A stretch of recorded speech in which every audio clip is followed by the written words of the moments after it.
স্মরণকালের ভালো নির্বাচন করতে চায় অন্তর্বর্তী সরকার, উপদেষ্টা মোহাম্মদ ফাউজুল কবির খান। জামালপুর প্রতিনিধির প্রতিবেদনে বিস্তারিত।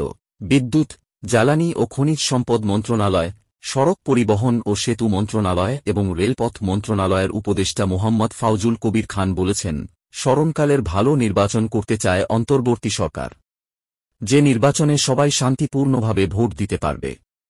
শুক্রবার ৪ জুলাই বিকেল ৩টায় জামালপুরের মাদারগঞ্জের তারতাপাড়া গ্রামে জামালপুর-১ অনুসন্ধান কূপ খনন কার্যক্রম পরিদর্শনের সময় সাংবাদিকদের সাথে এ কথা বলেন তিনি। জ্বালানি উপদেষ্টা আরও বলেন, ভোটাররা শান্তিপূর্ণভাবে ভোট দিতে পারবেন। প্রার্থীদের পোলিং এজেন্টরা থাকতে পারবেন। এছাড়া উন্মুক্তভাবে ভোট গণনার সুযোগ থাকবে।